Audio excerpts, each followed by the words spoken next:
Olá, povo de Deus, quinta-feira da 33ª semana do Tempo Comum, 19 de novembro de 2020. Santos, Roque, Afonso e João, presbíteros e mártires. A nossa reflexão de hoje é a partir de Apocalipse 5, de 1 a 10 e Lucas 19, 41, 44. O capítulo 5 de Apocalipse forma uma unidade com o capítulo 4 que vimos ontem. Trata-se de uma liturgia celeste cercada de muitos símbolos e que hoje introduz a figura do Cordeiro.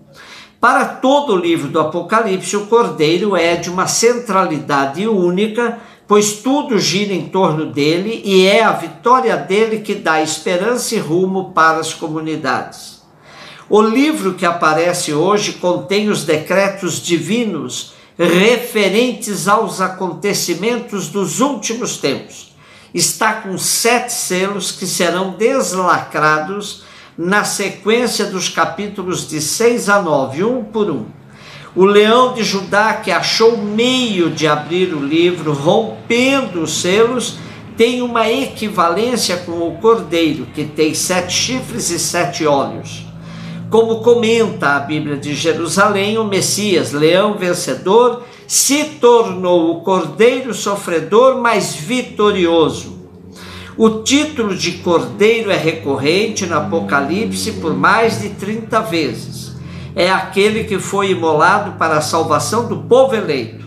Traz as marcas de seu suplício, mas está de pé, triunfante, vencedor da morte. E por essa razão, associado a Deus como Senhor de toda a humanidade. Apocalipse é uma mensagem de esperança para os cristãos que veem crescer a perseguição e o martírio no final do primeiro século, sobretudo no império de Domiciano. A igreja foi regada pelo sangue dos mártires, germinando árvores de salvação com abundantes frutos em toda a sua história.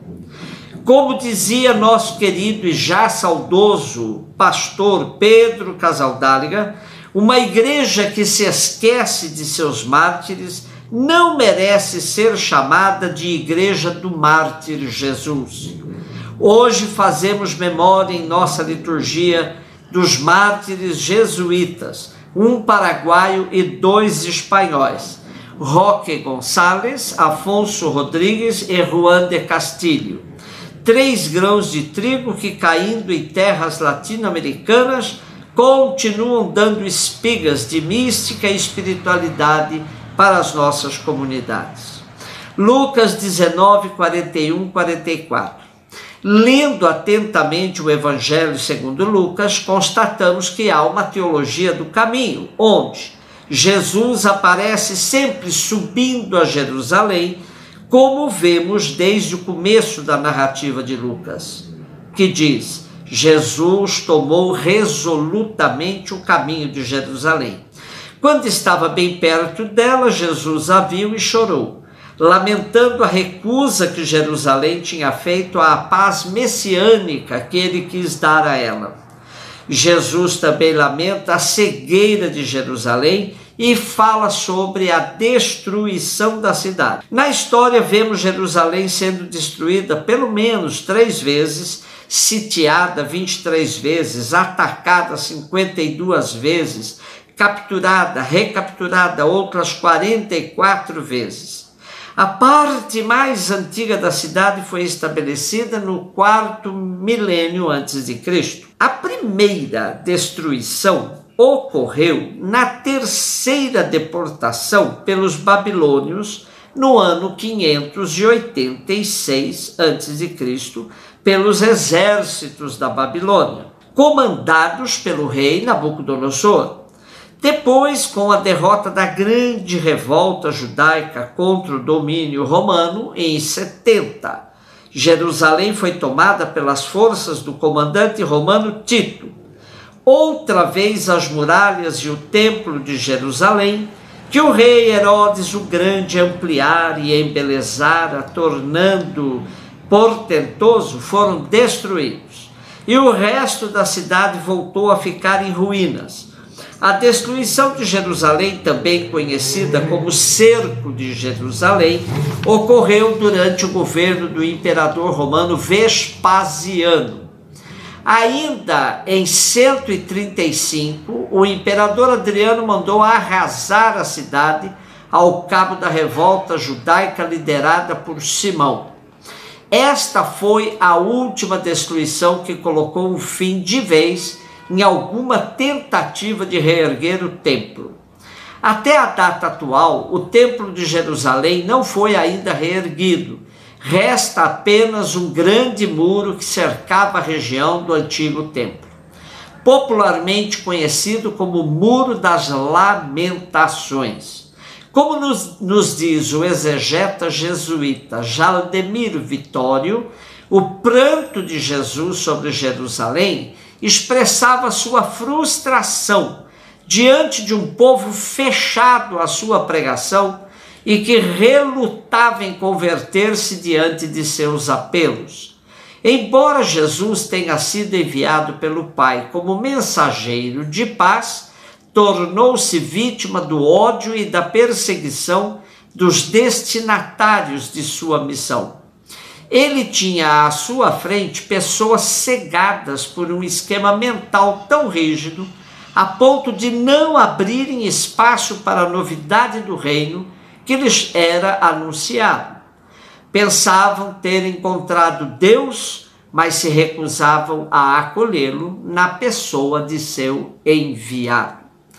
Temos ainda o comentário da Bíblia Pastoral que diz: a cidade santa de Jerusalém não sabe qual é o caminho da verdadeira paz. Os olhos dela estão tapados. Ela se tornou o centro da exploração e opressão do povo, enveredando por um caminho que é o avesso do caminho da paz.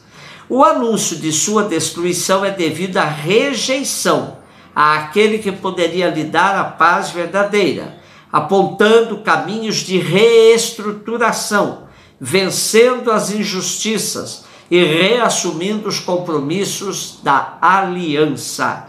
Seguramente Jesus teria muito a chorar ainda hoje por Jerusalém, que continua sendo foco de disputa e divisão entre judeus e palestinos, que reivindicam como capital de seus povos. A intromissão dos Estados Unidos, desde a criação do Estado de Israel, em 14 de maio de 1948, é também um ponto de conflito. A maioria dos países mantém as embaixadas em Tel Aviv, com o fim de evitar tomar posições sobre a questão da posse da cidade.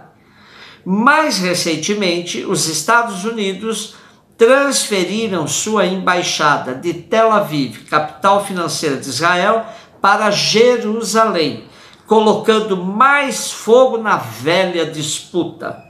O atual governo brasileiro já ameaçou fazer o mesmo, mas ainda não concretizou sua infeliz intenção. Jesus chorou ontem, choraria hoje, pois não somente Jerusalém, mas a recusa à sua proposta de paz continua, sobretudo pelos grandes das nações mais fortes do planeta.